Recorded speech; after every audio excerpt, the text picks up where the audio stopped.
તેમની રાહ જોવાઈ રહી હતી તે ભાવનગરમાં મહુવા સ્વામિનારાયણ મૂર્તિ પ્રતિષ્ઠા મહોત્સવ વિવિધ સેવાકીય ભવનના ઉદ્ઘાટન તેમજ ભવ્ય પોથયાત્રા સાથે પ્રારંભ થયો।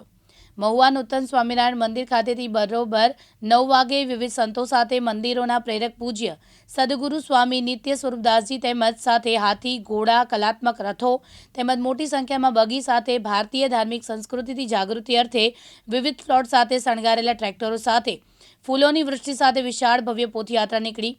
આ પોથયાત્રામાં પોથી સાથે બહેનો જોડાતા એક અલગ ધાર્મિક વાતાવરણ જોવા મળ્યું હતું।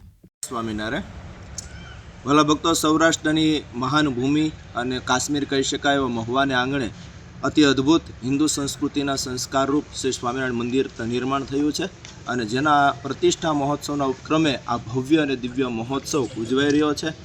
જે મહોત્સવની અંદર બહુ ભવ્ય કથા ડોમ નાખવામાં આવેલો છે, જેની અંદર 40,000થી વધારે ભક્તો એકી સાથે બેસી અને કથા મહોત્સવનો લાભ પ્રાપ્ત કરી શકશે અને આ મહોત્સવની અંદર બહારથી દેશ વિદેશથી આવનારા ભક્તો માટે રહેવાની વ્યવસ્થા કરેલી છે। એમાં 2000 ઉપરાંત એટેચ ટોયલેટ બાથરૂમની સાથે ટેન્ટ સિટી ઊભું કરવામાં આવ્યું છે અને એકી સાથે 40,000 ભક્તો 50,000 ભક્તોથી ઉપર લોકો અહીંયા રાત્રિ રોકાણ કરી શકે એવી પણ વ્યવસ્થા કરવામાં આવી છે અને અહીંયા 3 ટાઈમ 9 દિવસ સુધી ભોજન પ્રસાદની વ્યવસ્થા કરવામાં આવેલી છે અને એમાં રોજે એકી સાથે 50,000થી 60,000 ભક્તો પ્રસાદ લઈ શકે।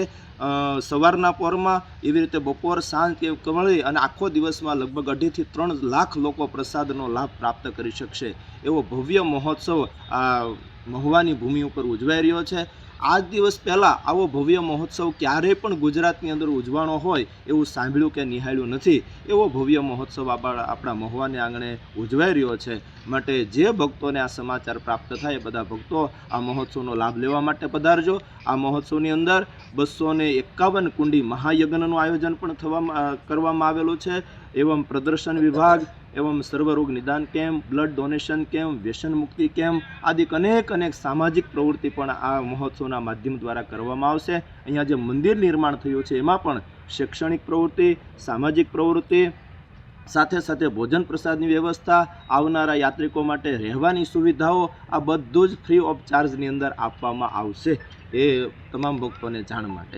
અસ્તુ, જય સ્વામિનારાયણ। એક મિનિટ, આ મહોત્સવના પ્રેરક અને વક્તા સરદાર નિવાસી અને ઘર સભાના પ્રેરક પૂજ્યપાદ અમારા ગુરુવર્ય શ્રી સદગુરુ સ્વામી નિત્ય સ્વરૂપદાસજી સરદાર એમના માધ્યમથી આ મહોત્સવ અને મંદિર નિર્માણ થયું છે અને વક્તા પદે પણ એ જ બિરાજી અને કથા વાર્તાનો લાભ આપશે। હરેશ ચાવડા, દિવ્યાંગ ન્યૂઝ, મહુવા, ભાવનગર।